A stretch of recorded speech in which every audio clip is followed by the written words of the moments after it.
नमस्कार प्रणाम आप सभी को श्री हनुमान जन्मोत्सव की बहुत बहुत शुभकामनाएं। शनिवार के दिन बाबा का जन्मोत्सव होगा। शनि को लेकर इस बार बहुत सारी शंकाएं हैं और कहा जा रहा है कि शनि की साढ़े साती, ढैया, महादशा ये जातकों को पीड़ित कर सकती हैं। आप निश्चिंत रहिए, जो हनुमान जी के भक्त हैं उनका बाल बांका भी नहीं होगा। एक लोक प्रचलित कथा है कि एक बार हनुमान जी प्रभु राम की आराधना कर रहे थे, तभी शनिदेव वहाँ आए और उनको परेशान करने लगे। हनुमान जी शनिदेव की ओर बिना ध्यान दिए राम जी की पूजा में तल्लीन रहे। शनि को ये बहुत नागवार गुजरा। फिर उन्होंने उनकी बाँह पकड़ ली। हनुमान जी ने कहा कि विनम्रता से कहा कि आप हैं कौन, आपका नाम क्या है। कहने लगे आप हमें नहीं जानते, हम शनिदेव हैं, जिससे लोग थर थर काँपते हैं। मैं वो शनिदेव हूँ और मैं तुम्हारी राशि में आ गया हूँ। हनुमान जी ने फिर कोई ध्यान नहीं दिया और राम जी की पूजा करने लगे। शनिदेव ने उनको युद्ध के लिए ललकारा, 1 बार 2 बार 3 बार। अंततोगत्वा हनुमान जी ने उनको गदा मारी और अपनी पूंछ में लपेटकर उनको पटक दिया। वो चोटिल हो गए और ऐसा कहा जाता है कि फिर सरसों का तेल लगाया गया। ये लोक प्रचलित कथा है। शनिदेव ने प्रसन्न होकर हनुमान जी से कहा कि मांगो, तुम क्या मांगते हो। तो हनुमान जी बोले मुझे क्या मांगना है, लेकिन जिस तरह तुमने मुझे परेशान किया, भविष्य में मेरे भक्तों को, प्रभु राम के भक्तों को बिल्कुल परेशान मत करना। इस लोक प्रचलित कथा की मान्यता के अनुसार ही हम शनिदेव की पीड़ा से पीड़ित होते हैं तो हनुमान जी की शरण में जाते हैं। और मैं कहता हूँ कि केवल शनिदेव ही क्यों, समस्त ग्रह यदि पीड़ा देते हैं तो हनुमान जी की शरण में जाना चाहिए। और वैसे भी हनुमान जी की शरण में जाना ही चाहिए। वह कलयुग के देवादिदेव हैं, हमारे संकट मोचन हैं, हमारे संकटों को दूर करते हैं और कष्टों से हमें छुटकारा दिलाते हैं। शनिदेव न्याय के देवता हैं। उनकी साढ़े साती या उनकी दशा दिशा को लेकर बहुत शंकाएं होती हैं। लोग तरह तरह से डराते भी हैं, लेकिन डरिए मत। और जो बाबा के भक्त हैं, हनुमान जी के भक्त हैं, उनको तो डरना भी नहीं चाहिए। छोटी छोटी कुछ हम चीज़ें आपको बताते हैं, कुछ उपाय बताते हैं। आप हनुमान जयंती के दिन अथवा किसी भी मंगलवार या शनिवार को आप ये उपाय कर सकते हैं। आपको निश्चित रूप से लाभ होगा। चूँकि हनुमान जन्मोत्सव शनिवार को है, इसलिए अगर ये आप ये उपाय करते हैं तो आपको निश्चित रूप से उसका फ़ायदा मिलेगा, सफलता मिलेगी। पहली चीज़ तो हमें यही बता दें कि शनिदेव से आप घबराएं ना। शनि की साढ़े साती हो, ढैया हो, बिल्कुल ना घबराएं। प्रभु की आराधना करते रहें, हनुमान जी की पूजा आराधना करते रहें, निश्चित रूप से कुछ नहीं होगा। और शुरू के वर्ष में 2.5 साल तो वैसे भी कुछ नहीं होगा। तो आइए हम आपको छोटी चीज़ें बताते हैं। एक हम अनुरोध आपसे अवश्य करेंगे कि देखिए, शनि कर्म के देवता हैं, न्याय के देवता हैं। अपने कर्म को प्रबल रखिए, अच्छा रखिए और किसी के साथ अन्याय न कीजिए, नाइंसाफ़ी मत कीजिए, किसी का हक मत मारिए, दान देते रहिए, पुण्य करते रहिएगा, तो आपको कोई दुख नहीं होगा। एक और बात हम बताते हैं कि शनिदेव हों या हनुमान जी हों, यदि आप अपने घर के किसी भी सदस्य का हक मारते हैं, उनका अपमान करते हैं, तब आपको निश्चित रूप से पीड़ा झेलने के लिए भी तैयार होना पड़ेगा। आप अपनी पत्नी के साथ सद्व्यवहार रखें, मान सम्मान रखें, तो शनि की और हनुमान जी की दोनों की कृपा दृष्टि आप पर बनी रहेगी। इसी तरह आप अपनी माता जी के साथ और मातृतुल्य जितने भी हैं, पिताजी भी इसमें शामिल हैं, उन सभी के साथ सम्मान का व्यवहार रखें, आदर सम्मान रखें, तो आपको कोई कष्ट किसी तरीके से नहीं होगा।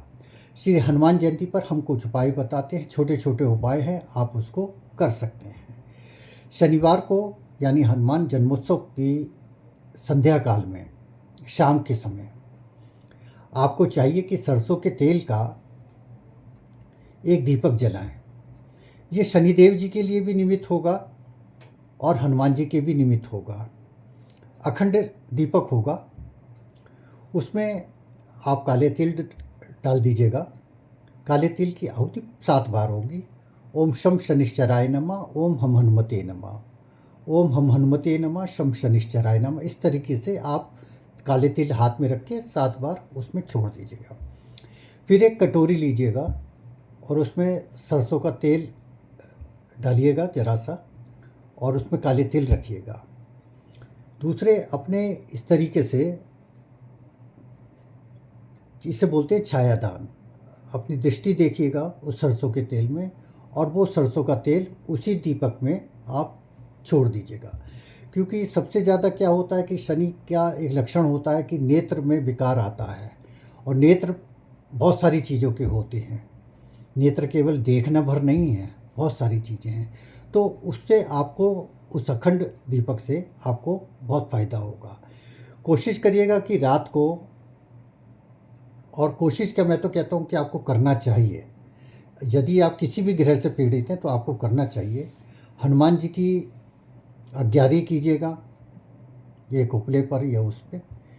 और जिस तरीके से हम नवरात्रों में अग्यारी करते हैं, ठीक उसी तरह कीजिएगा। ओम नमो हनुमते रुद्रावताराय, सर्व शत्रु संहरणाय, सर्व रोग हराय, सर्व वशीकरणाय, रामदूताय स्वाहा। ये मंत्र करिएगा। या अतुलित बलधामं हिमशलाब्देहम धनुजवन कृशानम ज्ञानी नाम ग्रगण्यम सकल गुण निधानम वानरणाम धीसम रघुपति प्रिय भक्तम वात जातम नमामि। ये याद ना हो तो ओम हम हनुमते नमः, इसकी आहुति दीजिएगा। पहली 5 आहुति घी से होंगी, और उसके बाद आप 7 बार काले तिल से आहुति करें, 4 बार जौ से आहुति करें, 5 बार सरसों के दानों से आप आहुति करें, और अंत में एक लौंग लीजिए, उसमें थोड़े से चावल रखिए, काले तिल रखिए, सरसों रखिए, जौ रखिए। इस तरीके से करते हुए आप 3 बार एंटी क्लॉक अपने ऊपर से उतारते हुए उसमें अग्यारी में अर्पित कर दीजिए। ये नवग्रह शांति का उपाय है जो आप कर सकते हैं। दूसरा उपाय हम आपको बताते हैं, ये बहुत सरल उपाय था, इसको करिए, ये बहुत फ़ायदा देगा। और अंत में दशरथकृत शनि स्त्रोत का पाठ अवश्य कीजिएगा। दूसरा उपाय हम आपको बताते हैं कि आप 7 पीपल के पत्ते लीजिए, उस पर श्री राम लिखिए और हनुमान जी को अर्पित कर दीजिए कल के दिन, तो बहुत फ़ायदा इससे भी मिलेगा। तीसरा उपाय ये है कि आप सरसों का तेल लीजिए, कि उसमें काले तिल रखिएगा, लौंग रखिएगा, और हनुमान मंदिर में पीपल का पेड़ होगा, वहाँ अपने माथे पर लगाते हुए वो सरसों का तेल पीपल के पेड़ पर अर्पित कर दें, और बाद में एक सरसों के दीपक को भी वहाँ जला दें। चौथा उपाय ये है कि एक नारियल लीजिएगा, उस नारियल के में आप ऊपर का हिस्सा काट दीजिएगा, उसमें काली उड़द रखिएगा, काले तिल रखिएगा, एक लौंग का जोड़ा रखिएगा और एक गुड़ रखिएगा। उसको कलावे से बांध कर आप और लाल कपड़े में कर हनुमान जी के श्री चरणों में मंदिर में जाकर वहाँ अर्पित कर दीजिएगा। इससे भी आपको बहुत फ़ायदा होगा। शनिवार की शाम को आप कुत्ते को रोटी दीजिए। देखिए, कुत्ते को, जिन लोगों के ऊपर भी शनि की महादशा, साढ़े साती, ढैया चल रही है, उनको कुत्ते को रोटी देनी चाहिए। हो सकता है कुत्ता आपकी रोटी ना खाए। अगर आपके ऊपर ग्रह का प्रभाव ज़्यादा होगा तो कुत्ता रोटी नहीं खाएगा, लेकिन धीरे धीरे करके वो कुत्ता रोटी खाने लगेगा। लेकिन आपका काम पूरा हो जाता है कि आप जो है कुत्ते को रोटी दीजिएगा। वो सूंघ के छोड़ दे तो कोई दिक्कत नहीं है, आप इसको कीजिएगा।